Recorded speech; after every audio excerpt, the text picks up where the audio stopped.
jeune Camerounaise assassine ses 2 enfants à Nancy, en France. Des peluches, des fleurs déposées par les voisins venus se recueillir. Et un scellé judiciaire pour assassinat, apposé par la brigade criminelle de la sûreté départementale. Il est insoutenable de poser son regard sur la porte de l'appartement 612. C'est là, au premier étage de cet immeuble de l'avenue du Général Mangin, dans le quartier de la Chiennerie à Nancy, que s'est déroulé le drame. Au cours de la nuit de samedi 31 décembre à dimanche 1er janvier, entre 4h et 5h, cette maman de nationalité camerounaise, est suspectée d'avoir assassiné ses 2 fillettes. Avant d'alerter elle-même la police 1 heure plus tard. Tout le monde est sous le choc, on ne comprend pas cet acte de folie commis sur 2 petites innocentes. L'aînée des fillettes était scolarisée à l'école du Placieux et la plus jeune allait à la crèche. Les 2 petites étaient toujours bien habillées. Leur mère ne travaille pas, mais c'est une personne cultivée, elle parlait plusieurs langues. Cette femme dont le nom est, elle, J, est une personnalité d'une jalousie maladive. Après avoir vécu en Espagne où elle a été hospitalisée après une tentative de suicide, cette femme de 25 ans s'était installée dans ce quartier populaire de Nancy depuis près d'1 an. Ces 2 fillettes sont nées de pères différents, et absents. Le premier géniteur de l'aînée, vivrait dans le nord-ouest de la France. Le second, avec lequel la jeune femme entretenait encore une relation en pointillé, habite le quartier. Mais pour lui, c'était ses 2 enfants. Il parlait d'eux en disant toujours mes enfants, assure un voisin qui parfois, le croisait.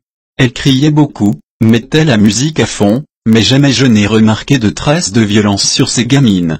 Jeudi dernier, la police est intervenue parce qu'elle tapait dans toutes les portes de l'immeuble avec une barre de fer. Elle était comme hystérique puis s'est calmée. La nuit des faits, tout était calme, trop calme. D'après les premières investigations, cette femme, a semble-t-il, attaché les mains de ses enfants dans le dos. Elle a ensuite emmené, à tour de rôle, les fillettes dans son lit, avant de les étouffer avec un sac plastique.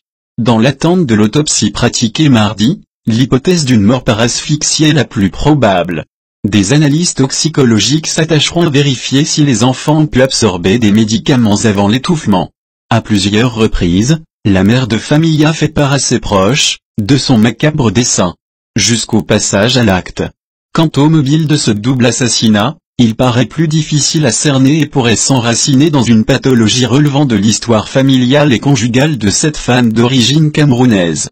Selon son avocat, c'est une femme fragile, dans une grande détresse émotionnelle et psychologique même si elle arrive facilement à s'exprimer sur les faits. Conformément au rapport d'une expertise psychiatrique réalisée durant la garde à vue, la suspecte a été hospitalisée, lundi soir, au centre psychothérapique de Nancy-Laxou. Une fois son état stabilisé, elle devrait être interpellée et présentée à une juge d'instruction dans le cadre d'un mandat d'amener, en vue de sa mise en examen.